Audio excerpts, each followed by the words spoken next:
Hey there, Doug here. Welcome to our YouTube channel, The Good, the Bad, and the Sequel podcast. And this week is an amazing video interview that you're going to love. I was lucky enough to interview actor, producer, writer, former advertiser, which you'll hear from the interview, Patrick Kilpatrick. And before I start the interview, I got to tell you about his book. It's amazing. Dying for a Living, Patrick Kilpatrick. What I'm going to do is I'm going to put the link to buy this from his website in the notes. And then also I'll put one of those cards up here. I'm not too good with this. I should be, but man, you're going to love Patrick. I was always a huge fan of him growing up, whether it's Death Warrant, whether it's Best of the Best Part 2, which we covered a while back. He just has so many amazing stories and just a great outlook on Hollywood. He actually offered me and my buddy some great screenwriting advice, which was amazing. And you're going to love the chat. And before we start, come on, just do me a favor. Subscribe. Hit it right now. All right. And now is my chat with legendary bad guy and all around awesome guy, Patrick Kilpatrick. Hit the button. Hey. What's up, man? How are you? Can you see me okay there? Yeah. How are you? Great, man. This is amazing. Where are you stationed right now? I'm in Jersey. Oh, you're right. Cool. Yeah, man. Well, did I have the time wrong or what? No, you're perfect. Well, okay. So it's not live or anything. No. No, I got to cut out all the times I say the wrong things, I got to make sure I'm not on key like you would be, That's good. It's kind of like nice to have an editing capability. Yeah, no, definitely. I used to have a girlfriend who was an Israeli, and it was great that she didn't speak English because I could say the most asinine things, and she wouldn't understand it. So I had a chance to edit it and qualify whatever I was saying. Yeah, you could do a take two. You could be like, oh man, I shouldn't have said that. Exactly. Yeah, she wouldn't understand the first take. So it was so cool. I love being able to do the research on people like beforehand because I know you from so many films, but I wouldn't have known you did like theater back in the 80s in New York and London, right? Yeah, I did. I didn't do what I would consider to be a lot. I did about 7 different shows. Oh, okay. It was enough. It was enough to know me that I could do it really well, and to have that background is a really valuable thing for an actor. Yeah. So how did it begin for you? So you grew up in Virginia, right? Raised mostly Connecticut and back and forth to Virginia for prep school in both places. It's and then I went to college in Virginia, and so I consider my life kind of a blend of rebel and Yankee kind of sensibility. There you go. And then after college, after the University of Richmond, where my father had gone and my mother had gone and my sister went after me and my brother after me. After that, I followed a girl who was then my girlfriend to New York, and we got married, and I spent 13 years in Manhattan. Oh, wow. Mostly as a journalist and an advertising writer. I lived at one time at Teaneck, New Jersey. Oh, okay. And Port Washington, Long Island. And then we moved into Manhattan. And I rose very rapidly in the advertising and journalism worlds, and because I was a writer. And then I ended up staff at Time Incorporated, which was kind of the pinnacle of that world. Oh, yeah. And I was bored and I wanted to write a novel. So I left Manhattan and split a house with an actor for about 20 years, becoming a big time Broadway director. Wow. And I wrote a play instead of the novel. That got produced, and became interested in the whole acting thing because he's directing plays. I became his assistant. I started a theater company with people, and which was a great thing because I could have agents down and see me for 2 or 3 shows. And then I did a production at a theater called Second Stage. And Okay. most people in Manhattan know Second Stage. Everybody comes to it. And I got a big time agent out of that, and it kind of took off. Wow. How did you even think about like journalism or advertising, like in high school or middle school? Like, what made you go into that field? Your family or parents do anything like that? Not so. What it was my parents were big on education, and they wouldn't let me watch television much. I snuck a lot of it, but and if you read my book, my mother had some, although very gifted in her own way, she had some mental health issues, and kind of to escape that, I ended up reading like a book a day. Wow. So my earliest heroes were writers or characters in books, and I never thought much about acting or movies or anything. I mean, I was aware.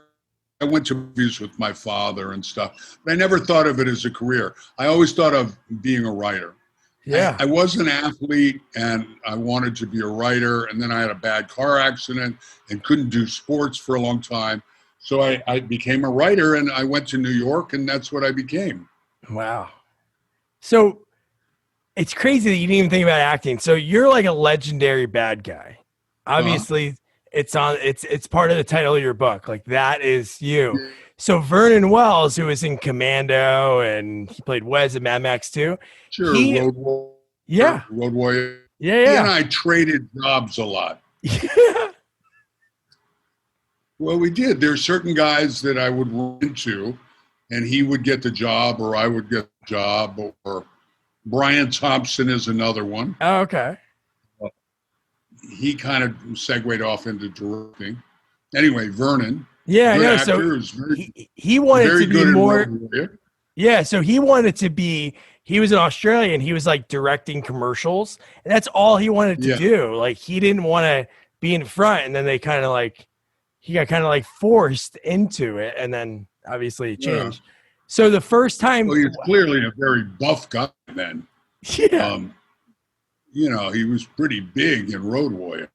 Yeah, he didn't want to do it. I was always an athlete too. Yeah. Well, that was with Mask too. Kind of a thankless job, but he became famous for it. So how did it? What was your Star first Trek job? Oh yeah. It's much better to be an officer than an alien because of the makeup. Yeah. And you did that. That was a cool picture. I wasn't like the biggest Star Trek fan, but those photos were pretty neat to see on your IMDb.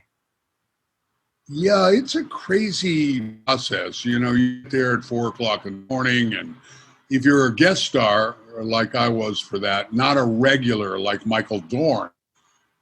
If you're a regular, they figure out how to do it really fast. Like, they'll do whole segments and then they just slap it on. But if you're a guest star and they're coming up with a new character, they're putting it on for like 2.5 hours. And then it takes an hour and a half just to take it off. And I used to be so physically active on those shows that literally by the end of the day, the makeup would be falling off of me because I was, doing my own stunts and things. So your first credits. Yeah. So in '84, there's 2 things that are on there. Was the first thing that you had, was that Edge of Night, or was it Toxic Avenger?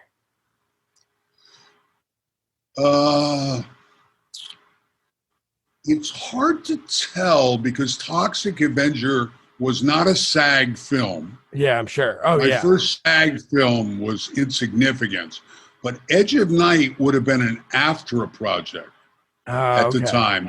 SAG and AFTRA hadn't merged. So the soaps were an AFTRA project. I suspect that Toxic Avenger was first, because Toxic Avenger, from my experience, was kind of a student film. I had done a lot of student films at New York University, and then I saw the ad for this or something, and I went over and did it. And to my mind, it was a non-union film, and it was kind of just a step up from student film. Edge of Night was a real job. Yeah. That was a real job. And I did a couple of those. Yeah, it was a bunch of, I think, 12 episodes. Because Edge of Night was on for 27 years, I think, or 31 years. And I joined it, and they closed 2 weeks later. And then I joined Another World. That had been on like 30 years. And it closed 2 weeks later. And I began to think, am I the kiss of death, these shows? Yeah, you suddenly get your first job. All of a sudden, the whole circus goes out. Yeah. So that was kind of weird. But so how did that first... No, I was going to say, how did that first audition? You were doing the student films, and you saw an ad for, Toxic Avenger, and you're like, you know what, I want to try to step something up. So that at that point, you were already like, I want to try being an actor. Yeah, I mean, I've been an actor for a long time before that, because I told you I started my own company. Yeah. So I was in a different play like every month. Yeah. Because that was the glory of starting your own theater with 3 other people in a church. And we had a great theater. It was a great blessing because, I was writing for theater. I was doing a different play, and agents particularly respond to you right away, but they would come to the second or third production that you were in. And then maybe they'd get you an audition for Another World. They wouldn't sign you, but they'd get you an audition. In those days, you could actually have more than one agent. Really? That was an accepted process then. It's not now. But yeah, so they weren't committed to you, and you weren't really committed to them, but they'd send you on an audition. And that's how Another World and Edge of Night happened. So would that be like different TV agents, or would you have like a movie agent and a TV agent? Would they something like that? I had a whole slew of agents. I mean, some of them became big agencies. The one out of Second Stage was APA, which of course became a big agency, and I ended up back with them in New York.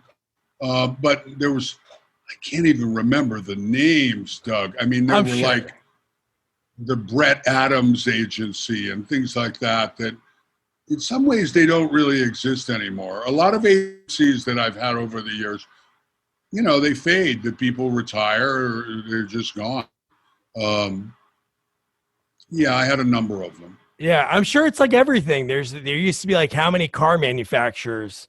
Now there's only like 5 or 6. They can't sustain it. Yeah, I mean, the other day I saw the Geo. Have you ever? Oh my God, a Geo tracker? A convertible Geo. And I thought, wow, that's the coolest looking car. But I got, who made Geo? I can't remember. I don't know.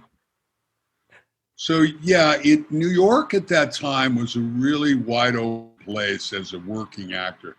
You were respected if you were a working actor. And you did off-Broadway, you did the soaps, you did theater, you did Broadway, you did the movies of the week, you do a European film that would come to town, you do an LA film that came to New York to cast. So that was kind of the gig there. So when did you make the? Well, I did it. Oh yeah, no. When did you make the trek out west? What was the film or like the TV show that got you to go out there? Well, I got flown out for a couple of jobs. There was a job that I was flown out for called Our Family Honor, which starred Michael Madsen. Nice. And Eli Wallach, who was one of my heroes. Oh, and cool. Kenny McMillan, who was also one of my heroes. I don't know if you even know who I don't know the those last people two are. names. I know Michael Madsen, but that's pretty cool. People that you admired, you were able to work with early on. Well, let me tell you how great Eli Wallach was. Eli Wallach is the ugly in Good, Bad, and the Ugly. Oh, okay. That's the name of our show, The Good, the Bad, and the Sequel. So it's Yes, play on and that. Look so at that. Eli Wallach, you should know who Eli Wallach is because Yeah. he's one of the greatest character actors of all time. Absolutely brilliant. And he was the ugly in The Good, Bad. Lee Van Cleef was the bad, and Clint Eastwood was the good. Of course. And the ugly was Eli Wallach, one of the great character actors of all time. He was in Godfather 3, and he played something. He's a fantastic character actor. And That's awesome. at the time, he and Kenny McMillan and a guy named Charles Durning were the highest character paid, the highest paid character actors in the world. Wow. And they were making about $250,000 a year. That was a lot of money then. Oh, yeah. And so he was a great privilege to come out. And Michael Madsen was just starting out, and he was the kind of young Mr. Cool kid on the show. And Kenny McMillan, Eli Wallach. And it was kind of like a spin-off of The Godfather. It was about family of cops, family of mafioso, and their relationship. Anyway, they flew me out here to guest star on the show. So I had a look at LA, and by then I'd been an actor and I'd been a writer about, 10, 13 years, and I'd been an actor for about 3. And I had done everything you could do in New York, really. I mean, I had done a European film, an LA film. I'd done off-Broadway. I'd done Broadway stuff. I'd assistant directed on Broadway. I'd directed off-Broadway. I'd in the West End of London. I did a European film that was really, so I'd done a couple of movies of the week. And what television episodic there was in New York, which at the time was The Equalizer. Yeah. Was there. I don't know if you remember that show. And then Spencer for Hire was up in Boston. So I'd kind of done New York, and I was up for a change. So I saw that at the time there were 164 television shows in LA. And I was making a fair amount of my money. I'd done the soaps in New York too. Yeah. So I said, how about a change? I was spending about $50,000 a year on dry cleaning, because at the time New York's air was terribly dirty. Yeah. And also New York was kind of a hellhole then. I hear it's becoming a hellhole and became a hellhole again. Yeah. But Giuliani came in after I left and cleaned it up. So I was up for a change. So I packed my then wife up and we drove out to LA.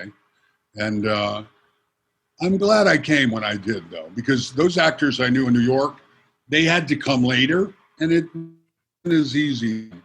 I immediately started doing guest star things here on a much greater scale, and I started doing action films, which is not something that I ever did in LA. Yeah. I mean, in New York. So, you kind of do the work that's there. I had done action theater and been kind of did my own sword fighting and all of that on theater. So it was just a natural progression.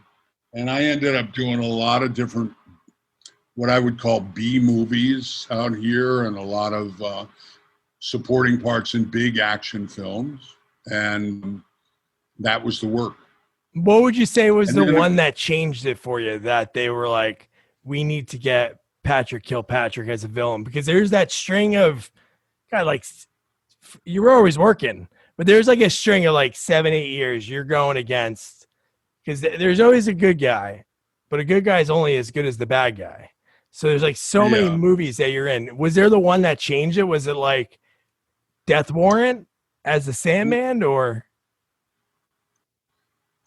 People actually ask this a lot, Doug, but honestly, for me, it was just a volume thing. It was just work. Oh Work. yeah, no, I know that, but I wonder if the people, the higher above, that were like reaching out. Well, here's how it goes. If you do a Warner Brothers show, you're going to guest star on all of the Warner Brothers shows in a really Okay. quick, short of time.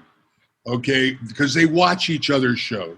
So you're going to do Sarah Connor Chronicles, and then you're going to be on Chuck, and you're going to do all of those shows, and you think you're never going to stop working because it just goes like that, boom, Yeah. boom, boom, boom, and then all of a sudden you've done all their shows, and that's over. So then you'll do the Paramount shows, and you'll do so. It kind of works like that. Oh, okay. You know, in commercials, somebody will do a good commercial, and then they're in 5 or 6 commercials all over the place because they all watch the thing and they go, "Wow, I want that! I want that! I want that!" So I just worked, you know, and when work stopped, like the writer's strike in 1987, I taught myself how to write scripts. Oh, nice. Because I don't care how busy you are, you're going to have some downtime. So I've been very lucky. I worked a lot, but you know, 9/11 happened. People don't realize there was no acting work for about 18 months after 9/11. Why? Because all the money dries up. They used to think that the entertainment business was separate from the rest of the economic thing. Like in the Depression, people went to see the movies, even though there were stock crashes and soup kitchens and depression. Yeah. But 9/11 proved that we weren't immune because the world financing system went down. So you're going to go through slow periods. For me, I'm really grateful that I just wrote, or I produced, or I public speaked, or I had a family, so I had to keep working. So I just kept doing it. No, so some of the favorite, like there's a ton of movies, but obviously like Death Warrant, your character in that movie is awesome. And just that end fight scene is so cool. And then you coming out of the fire. And so like that, was that the first movie that you were doing like hand-to-hand fighting? Like that? You and Van Damme?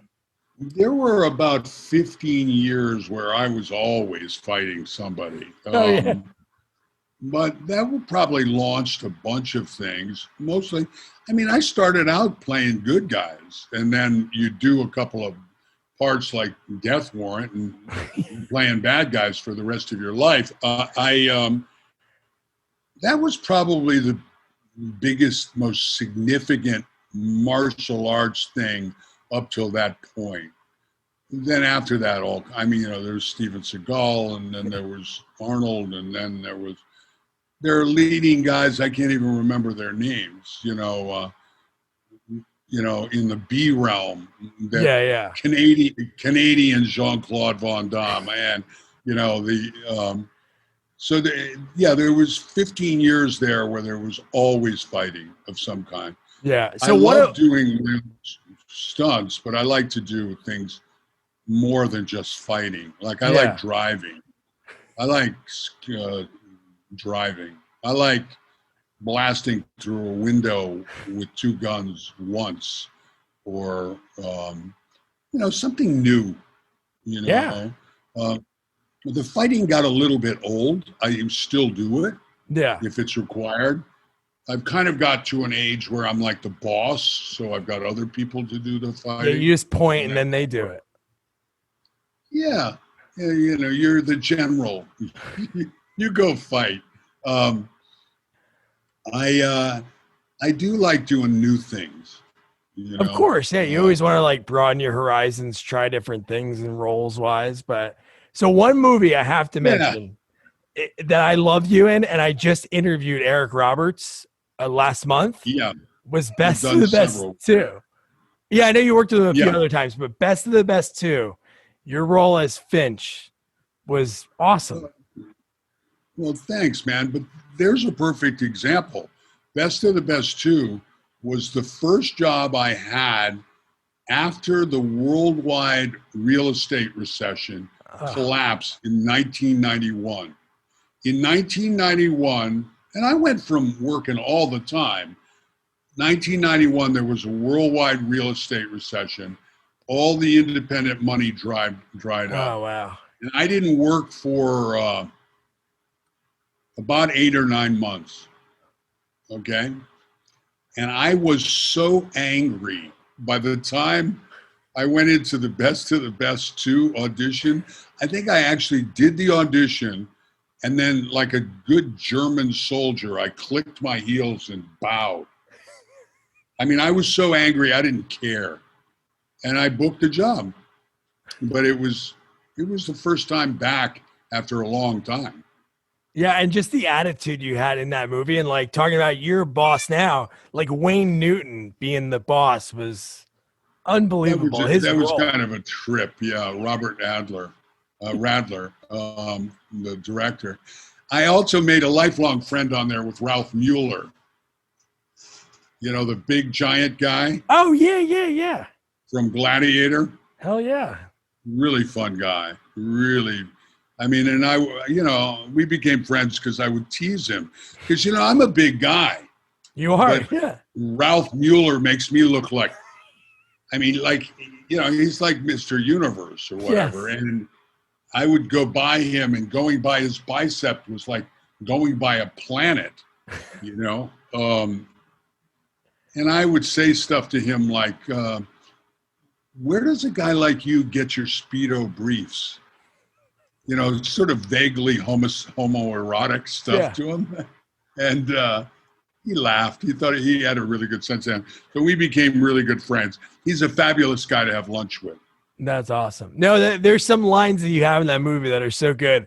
Like the guy that's on your team, like a bad guy with you, like comes over to tell you information. He touches you and you don't even I don't know if that was in the script or like ad-libbed, but you're like, who said you can touch me? Most of those things are not in the script. No, that's the best. It's just you're playing with it. I just did a movie called Night Walk. Almost every word I said was improv. That's awesome. The movie just won Best Script at the Prague Film Festival, and I'm like, who the hell's going to win that script? Am I? Because I made up everything that's in the movie, in my part anyway. Now, there was a script, and the writer-director worked really hard on it, but, you kind of wonder sometimes who's supposed to get the award. I'm very lucky. I'm a good improv person. It's a very great, I teach a lot of acting and writing and directing and producing and stuff to people and to actors and entertainment warriors, and one of the great skills to have is improvisation. Yeah. So what's that like giving back and teaching? Well, I love it. It's not all giving back. I mean, there's nothing better than actually to give somebody who's got the ability and works hard and has the physical capability to do it, and give them the ethics and the tools that they need to get working really fast. And that's really what I specialized in, and is removing anything that's stopping you from working. Because, a lot of acting classes, they make their whole living from that, so they keep people in class. Of course. And I'm not a big believer in people. I'm a big believer in, let's get you to the point where you're getting hired, and then you can learn on the set. And I can coach you maybe a little bit on the side or for that part, but I'm not into keeping people in class for years. Women particularly tend to stay in class way too long. They need to take that energy out into the professional world and start learning there, because every job is a learning deal. So you might as well be getting paid for it. No, and you're right. Who would want to hire like a boxing trainer that the guy never wins? You want somebody that is, because that's good for you. If you have somebody that goes out, books a big job, 2-3 years down the road, you have that connection with him. So that's got to be really cool. Well, yeah, and I'm actually some of it is it hasn't. Some of it is I want you to be brilliant, not just in acting, because I teach acting, writing, directing, and producing, and distribution to some extent. So it's like, because you need to know all of those things.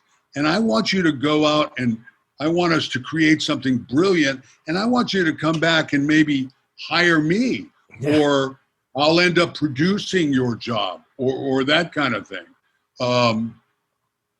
So yeah, I'm always looking for good people. Now, the intangibles, though, Doug, are what's interesting, because you'll come into your office. I mean, I'll have a student and they're 60 years old and they're not what you would call traditionally beautiful.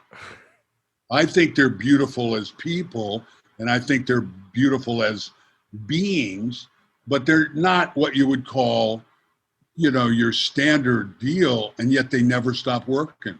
Yeah. And it's a function of their own drive and their own maturity and and then you'll have somebody who's absolutely got the goods physically to do it, and even mentally, but they don't have the drive or the tenacity to go after it.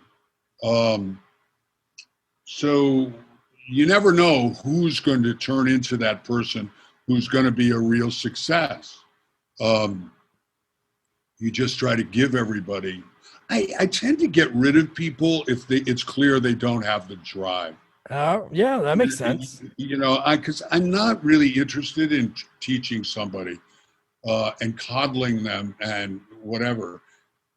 This is highly creative work, and it takes a lot of vision and a lot of drive, but it's not rocket science. You can be taught how to do it.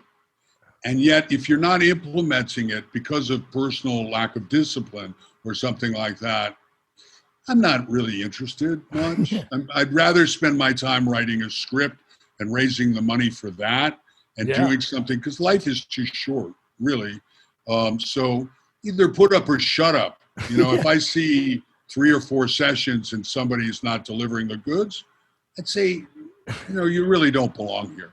Yeah, you need to be finding something that you can be truly passionate about. Do you have to be? Like, a lot of people I interview and you hear their stories about like how they got started. Like, one guy I interviewed works on Sesame Street now. He's a puppeteer for Ernie.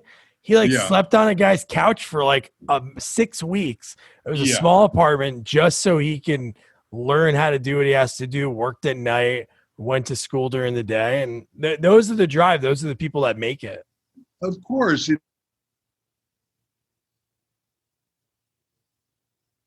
I've done a lot of acting work, but the bottom line is it was because, as you say, I was willing to leave my home, go and sleep on a flatbed of a truck so I was fresh the next morning and could deliver the goods, or to move heaven and earth because you've gotten material the night before and you're going to be performance ready the next day.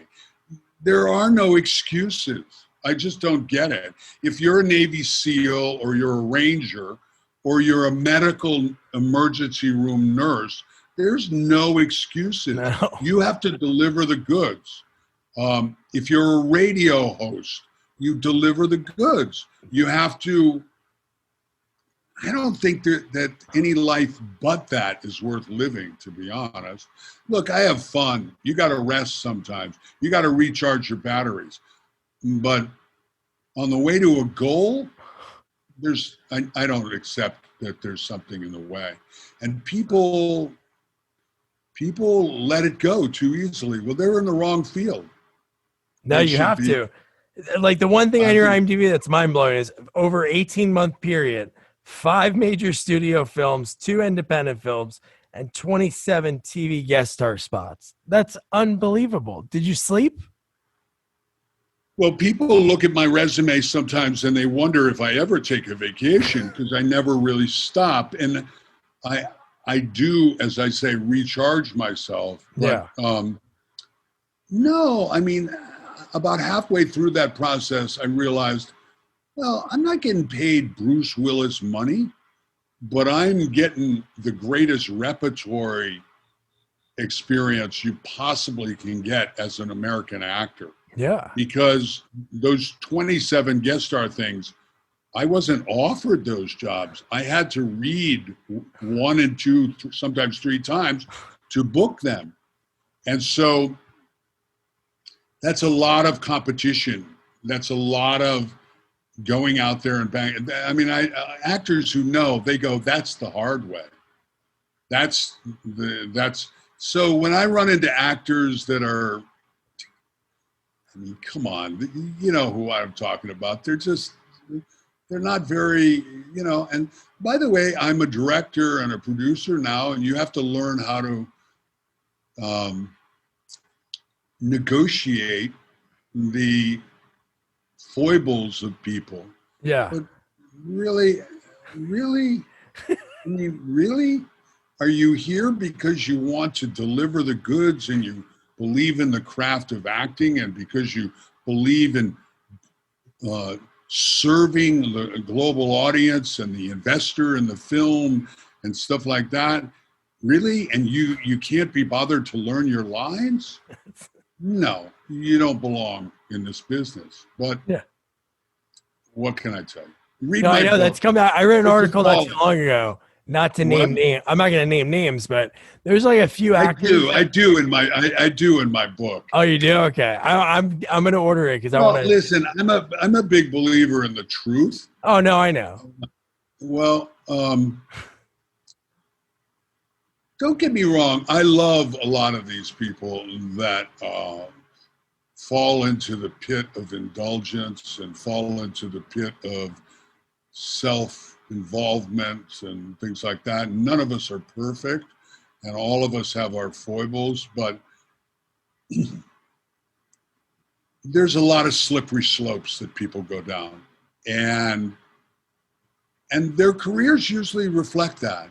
Sooner or later, it catches up with you. So nobody expects you to be a perfect human being, but you better be dedicated to your craft, just like a fireman is dedicated to going to a fire and saving people's lives. Yeah. Just like a doctor has to. Just like you're not special because you're an actor. It doesn't absolve you of the fact that you really need to deliver something to the rest of the human race that is elevating for them. I mean, I've done almost 200 films and television shows.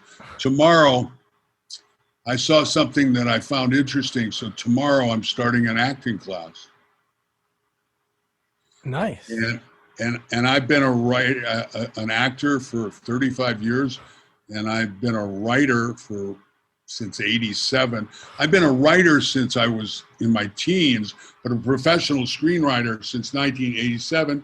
And a couple of years I took a screenwriting class, and I learned a lot, even though I'd gotten paid a lot of money to play or do scripts. So you have to figure out how to keep it fresh and how to stimulate yourself. And I'm being long-winded. The truth is, though, what else do we have, Doug? None. I know. I mean, you can't take materialism with you. No.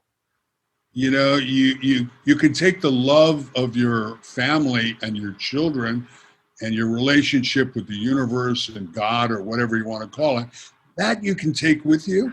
But other than that, a legacy of having really delivered craft for what you're doing, that's about it. Yeah. No, that's true. I mean, I want to take that T-shirt that you're wearing into the next life with me, but truthfully, we can't take it. I don't know. Everybody comes to their own conclusions. That's what I've come to. In the end, look, Robert Mitchum said, at 6 o'clock, all the pretty people go home, and the government takes all your money. The tax man takes all your money. And to some extent, that's true. Yeah. So what are you left with? You're left with, did you deliver the goods as a human being? they asked Olivier what he wanted to be remembered as. He's probably the greatest actor of the first half of the 20th century. Yeah. He said, I want to be remembered as a working man. And that's really kind of it. For me, when I write something or whatever, I want to deliver the goods, and I want people to go, wow, he was a really good writer. He was a really good actor. He was a really good guy. He was a really good father. So all of this self-indulgent stuff,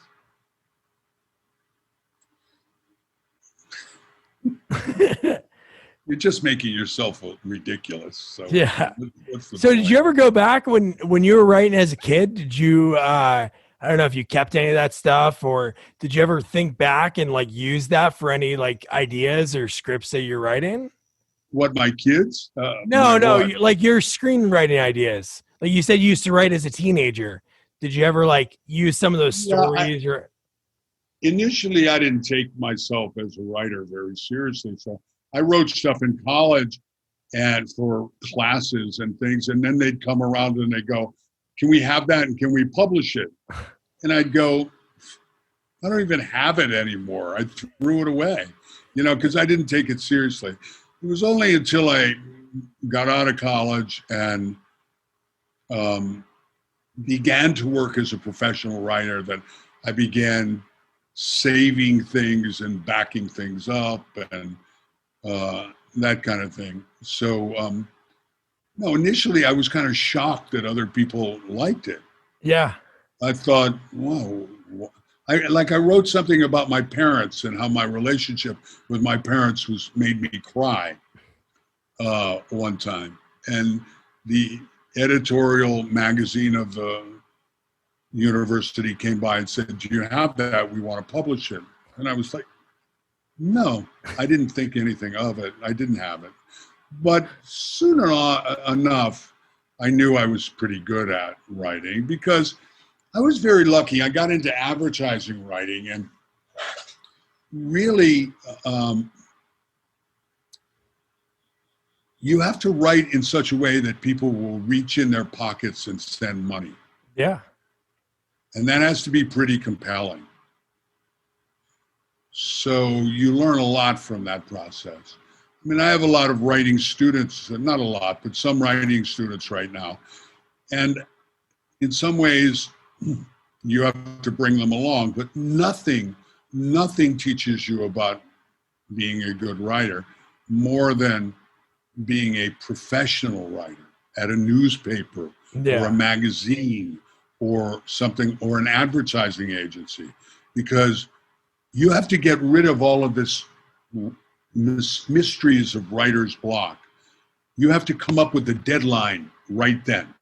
You have to come up with the ad in a couple of moments. You have to do stuff like that fast. So that's the finest battleground for a writer in the professional arena. Yeah, and that's so many perfect. people don't have it. Yeah, that's perfect because you got it. Like you mentioned, like an ad, it's a short burst that people reach in their pocket. And when you're writing, like me and my buddy just wrote a script, and we've had a couple meetings with like producers, people that we have connections with a little bit. So it makes it a little bit easier, but it's all about like the log lines, that little bit that they read. And it's like that eye catching thing. So you having that experience way back then is huge. People didn't. And then it was looked down upon, what was called direct response or direct mail advertising. Yeah. That was the armpit of the advertising world. What was actually the pinnacle was what I call image advertising. Like you see a Volkswagen driving along with a pretty girl, and that's an image ad. But there's no way to track the success of that ad. Oh, that's true. Then now they can do certain analytics and stuff, but direct response advertising has an 800 number on it. It demands an action. They order the magazine. They order the product.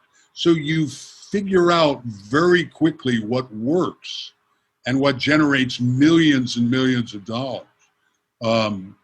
They use it to great skill to raise money for politicians.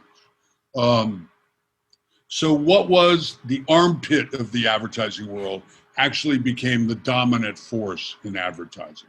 Now you want to be able to track analytically what's working and what's not. It's actually very close to the advertising world. If I'm selling sneakers and I know intuitively what's motivating that kid to buy those sneakers. Now, they can have the research department down the hall and they so, the people between 13 and 18 buy X amount of dollars and this and stuff. I don't need that a lot of times because I know how to become that kid. And I know what's driving him to buy that sneaker. So I can write addressing that need. If you're a football coach, what does a football coach want to do? Win. Exactly. That's it. So you write something that feeds right into that need. Nobody has to tell you about the glory of winning football games. Okay? And this Wishbone Defense book is going to help you win football games. So it's very much like acting. You're putting yourself into the position of another person. I'm not saying research isn't valuable. I'm just saying you either intrinsically know it or you don't. Yeah. That definitely makes a lot of sense. That was really cool to hear that.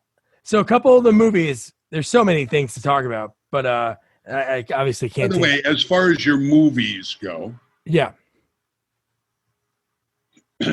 And you're taking meetings with people, that's a really valuable thing. Yeah, we have my hometown. One of the guys that he writes on The Simpsons, and he works on F is for Family, the Bill Burr animated show on Netflix. So he went to school with my parents and my buddy's parents, my co-writer. And so we met with him. He gave us really good notes. Met with another guy, got really good notes. And then my buddy's professor, my buddy has a master's in writing. So I'm one of those guys that can throw out the dialogue because I watch a lot of film and stuff. So I know like dialogue and how to say it. He makes it look nice. And he throws in good ideas too. But we have this great combination because he has a master's in writing. He's wrote novels. So his professor at University of New Orleans, he's a writer. He has a Netflix animated movie coming out next year. So we met with him and we told him the idea. And he was like, wow. He's like, I gotta be honest, Tom. He goes, I thought this was going to be a really shit idea. And I really thought I was just going to have to pretend to be nice. So he's like, dude, send me the script. I'll read it and I'll give you guys notes and like talk to my manager. Well, that's great. Yeah. And everybody's journey is in, I'm very guarded about releasing our material on any level. Yeah. Well, I registered it. I interviewed some writers. So I like reached out and got some advice. I didn't say like, hey, read my script. I was like, what should I do when I'm done with it? So they said register it with WGA, so it has some protection. So no, that made me feel. I call Hollywood the culture of theft. No, I bet. So no, it's true. You need a lawyer too. Yeah. Now that doesn't mean necessarily because your journey may be different than other people, but the vast majority of writers and stuff like that, the horror stories that they can tell you are crazy.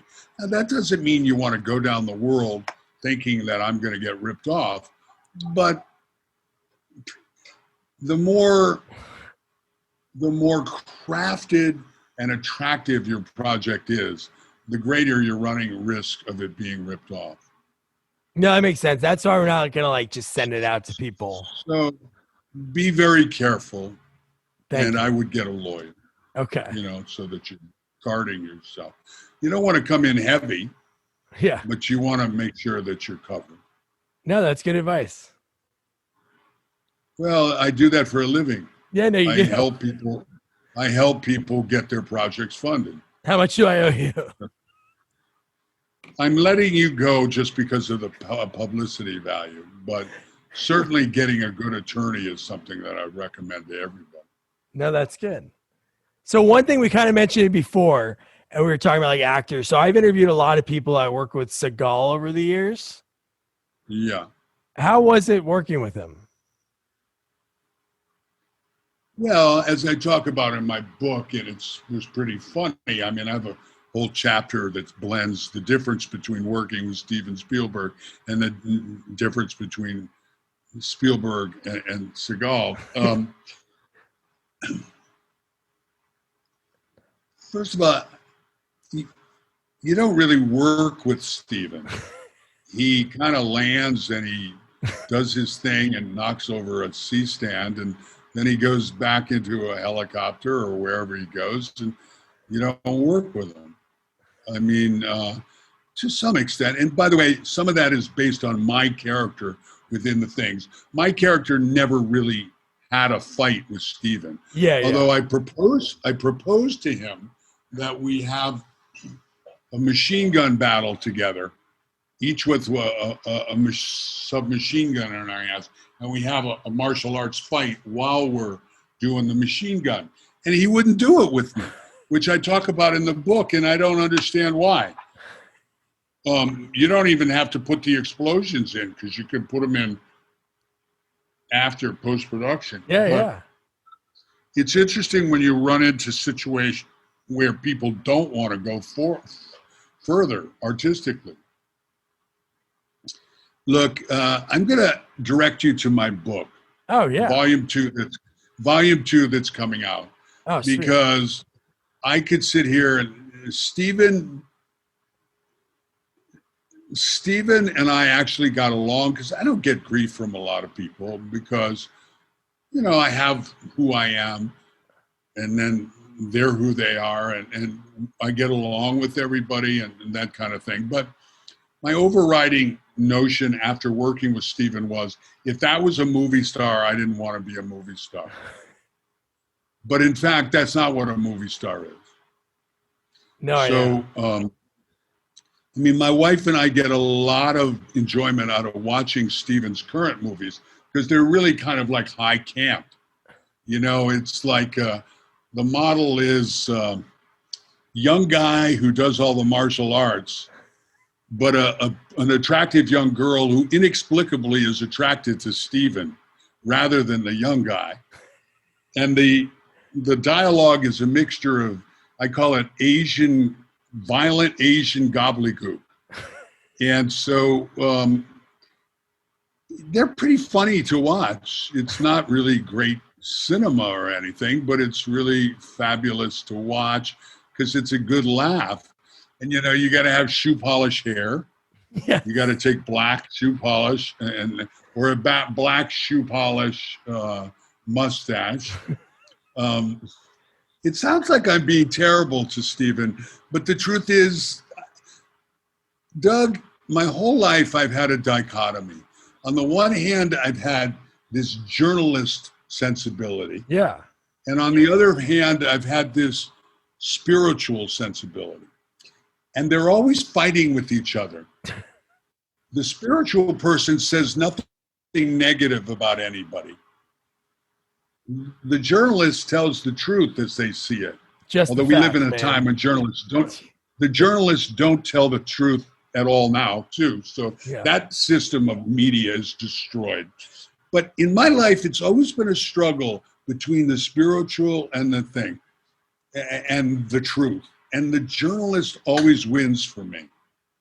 Yeah. No, it's true. And the reason I asked you is I've interviewed a lot of people that worked with Steven, like all throughout his career. So like William Sadler and Hard to Kill, and even stories back then. Well, notoriously, there are a lot of people who've had funny stories about Steven.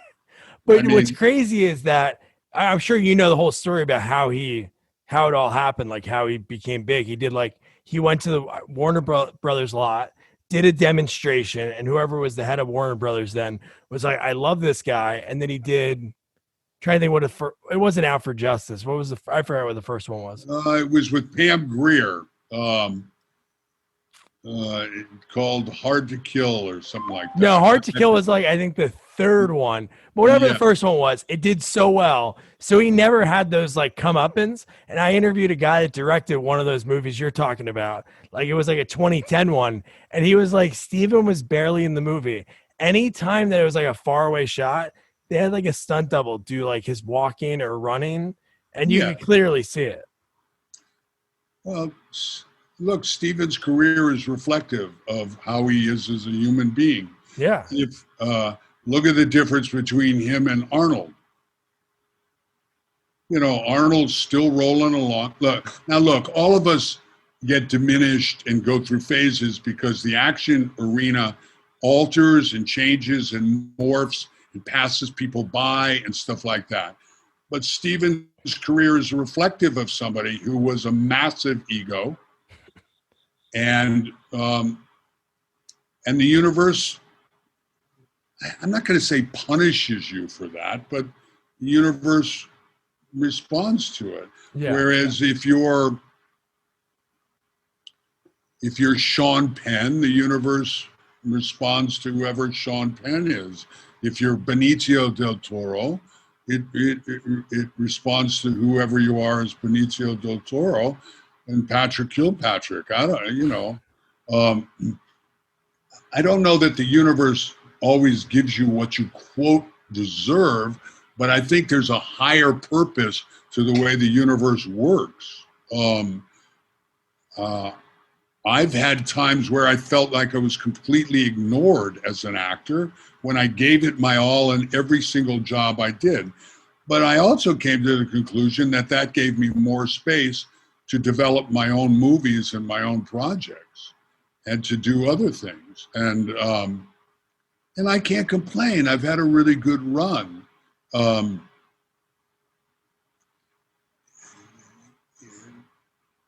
I actually reserve all my scathing for these people for in the book. Okay. And they deserve a lot of scathing. Well, I'm going to check that one out. So just one perfect segue that you were just mentioning about, like, it's cool that you're doing the writing and all these different films. So the Ice Cream Man, that looks awesome. Well, it's just a good the idea. premise and the photos. And I actually own the rights to all of that. And I wrote it. Look, it was a really good idea. And I admire those guys for coming up with the idea. They came up with a good idea and they hired me to shoot the teaser. And I had a lot of fun with it.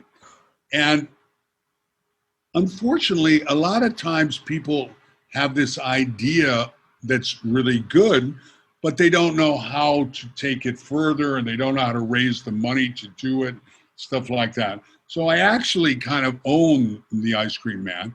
And if I ever get a chance, it's something that I actually, because I outlined and wrote a script for it, but I just haven't taken the time to raise the money for it. Because it was patently obvious that the people, by the way, I worked with them in other teasers and short films. Oh, okay. And they're pretty funny. I mean, take a look at Gun Safety Gone Wrong. Gun Safety Gone Wrong. Okay. Okay. Matthew Nye, very creative guy, but I knew they weren't going to be able to raise the money to do the movie, so I have to do the raising of the money. It's not on the front burner for my film company, but I'm glad you like it, and there's a whole really, really interesting script behind that can be done if I ever get a chance in my lifetime to flesh it out. So what's your process of getting like the films made? Like, do you do that for your own films? Do you do like shoot teasers to bring to investors? No. Oh, okay. No, because the teasers I would want to do. In fact, I was getting ready to shoot a teaser, and then COVID happened, and it made it very much more difficult. But I said, screw it. If they want to see footage, let them give me $100,000 to shoot the footage. Yeah. Because what I try to do, succeed to do, hopefully, is create materials that instantly convey something to them. That here is somebody who's a master at imagery and story. Unfortunately, scripts alone don't do that. So we create visual materials that do that. So I wish you luck, and I think it sounds like you're doing really well by giving your scripts to someone, and something like that may turn into something real. Yeah, For us, it's a very different process. Yeah, I'm sure. It's to create visual materials that not only knocks them down, they want to meet with you, but it instantly shows that you have mastery of imagery and storytelling. And it's not always a textual thing. It's an image thing. I come from script writing, and I'm very script centric. And you got to have that script there to back up if they like the idea. Yeah. Instantly, you've got to have that script there. And it's got to be brilliant. But I'm not convinced that a script is the best way to go into. Mostly people don't read scripts, Doug. No, I know. It's not like it used to be. They have like this script pile when they would like be doing a TV show, and they'd be like, "Oh shit, we're all out of ideas. Let's go through the pile, like the specs." They don't do that anymore. We all live such busy lives, and it's like, you have to. It has to be positioned from the point of view, how is it to the advantage of the person to fund your movie? Okay? They don't give a damn about your idea. Yeah. They don't give a damn about your script. Why is it an advantage for them to write a check for your thing? So they want to make money back on it. That's what it's all about. That's one of the things. Yeah. Some people aren't governed by money because they've got so much. Oh, that's true, yeah. They're governed by, they want to participate in the glamorous world of film and television. Yeah. They want a tax write-off. They want to take something home to their parents that they're proud of having done. They want to change the cultural landscape. They're Jewish, and they want more Jewish content. They're Arab, they want more Arab content. They're Black, they want more Black content. So that's about it. That's really why people invest in movies. Yeah. Now, if you've got a platform like Hulu or Amazon, why do they invest in it? Because if they don't, audiences are going to go somewhere else where the content is. So that's their motive. That's their modus operandi. So, all of my acting people, I teach them, your real goal isn't just to be a brilliant actor. Your goal is to be a grand storyteller, because you need to write, direct, and produce and act. Yeah.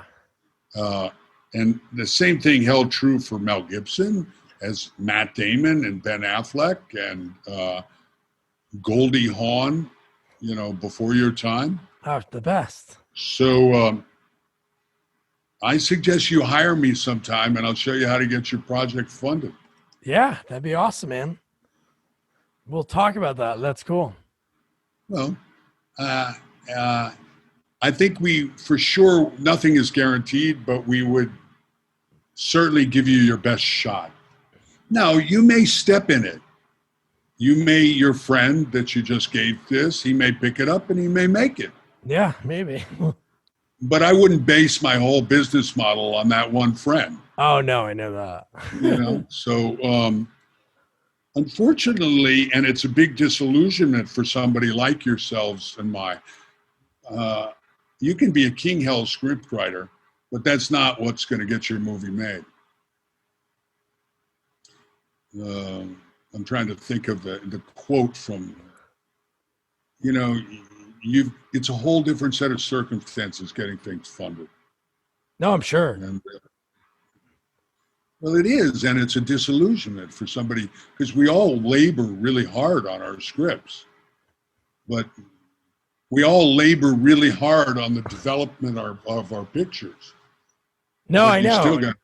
You got to persuade somebody to write a check. No, I know that's what it is. And That's really what it comes down to. it's kind of, I know that's, it's been great with doing like being able to pick your brain. And I've interviewed like over 100 people, like all different parts of the industry. And it's fun being able to like hear these little tidbits. So I feel like it's helped me and motivated me like the last 6 months. And well, I think actually starting a podcast is a good thing because you can escape paying fees for people like me. in the beginning, I would not have thought of this. Me and my buddy used to write stuff and do sketches and stuff back in high school. And we like, just because of COVID, we started doing it Zoom once a week. Listen, I have a young man that's studying with me right now. He's been writing since he was 11 years old, just in a room, writing, watching movies. I call that communing with masters. He's been watching how other people do things, and it's important. You got to do that. But it's so far from actually getting the movie made. Yeah. And by the way, you should be thinking in terms of how to get the movie made when you're doing the writing too. Yeah. So these are things that happen as you go along and stuff like that. There's a way to launch an acting career. You have two choices. You can do it in an A-list way, or you can wander in the wilderness way. Which way do you want to do? Well, it'd be nice to be an A-lister, but I don't know. With this mug, it'd probably be C-lister wandering in the forest. By the way, A-list sounds like a real superficial contact. Yeah. I only use it as a metaphor. No, but there's nobody. The worst feeling in the world is to wander in the wilderness. No, yeah. And you can waste decades. And by the way, I've learned this too. I've learned it's better to hire the finest people and pay more for them and get the finest project than it is to scrimp and save and try to drag other people into the 21st century. No, you're going to end up spending more money that way than just plunking down the right amount of money for the right person. No, that's true. So what else can I do for you, young man? No, this has been amazing. So one thing that is like really cool, that this is even about your career, because I usually talk more about like different films people were in, but this has been a great conversation, and thanks so much for taking the time. But one thing I thought was awesome was back in October 2017, you were able to teach a master class at the New York Film Academy Veterans Advancement Program. Sure. That must have been cool because you're back home, your second home, sort of. Well, my father was a Silver Star recipient in World War II and a Purple Heart. So I always grew up, and I grew up in the post-war period. And so I always believed in American exceptionalism and American patriotism and the sacrifice that people made in World War II all over the world, because to rid the world of fascism and one of the most barbaric regimes in the history of mankind that was emanating out of Japan. So I was always predisposed towards military people. So when I got to LA and I ran into the anti-military atmosphere here, it just wasn't going to fly for me. Yeah. So on many levels, I've been very fortunate over the years to be very supportive of our military and particularly our wounded warriors. Part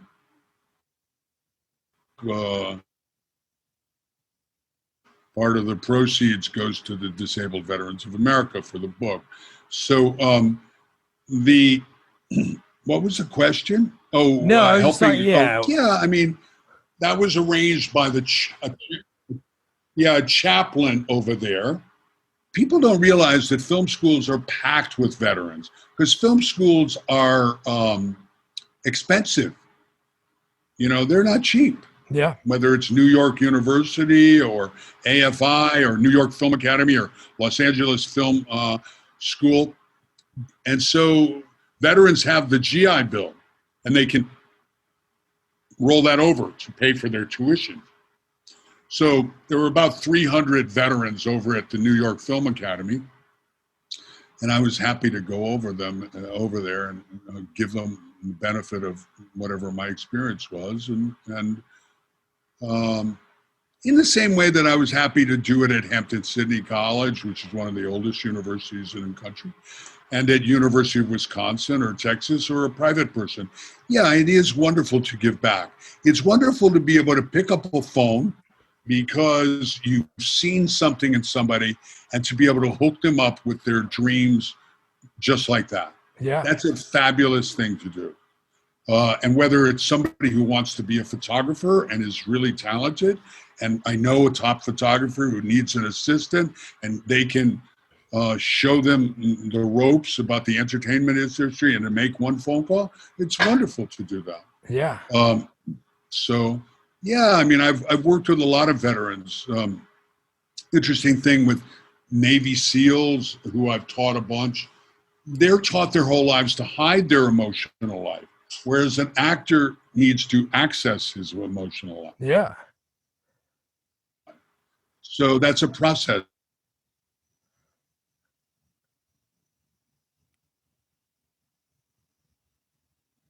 Some of them would host, but they don't necessarily make good transformational actors, because you have to access your emotional life to be a fine actor.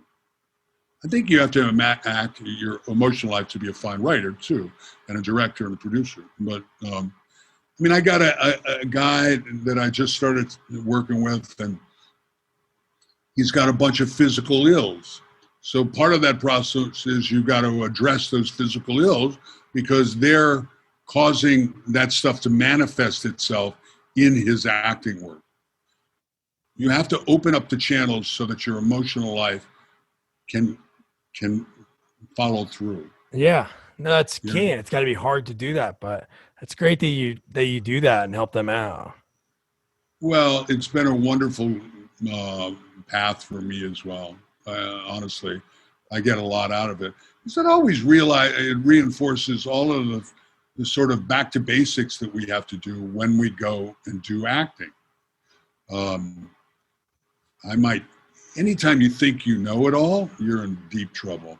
Or anytime you stop listening, you're in deep trouble.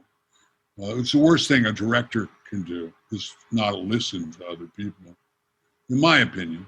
No, that makes, I've heard stories from people about working with directors and that happening. But so Patrick, this has been awesome. Thank you so much. I usually try to only hold people an hour. So. Well, it's time for me to get some soup with my lovely wife. I love you. You take care of yourself. And I want to buy you buy a t-shirt to support you. Oh, dude, I appreciate that. So is that something that you can? No, I'll send you, I'll email you the link. Yeah, well, that sounds great. And I'll wear it someplace good. Take care of yourself. I'll see you for Volume 2. Yes. Patrick, right. You rock, man. Stay safe. Stay out of trouble.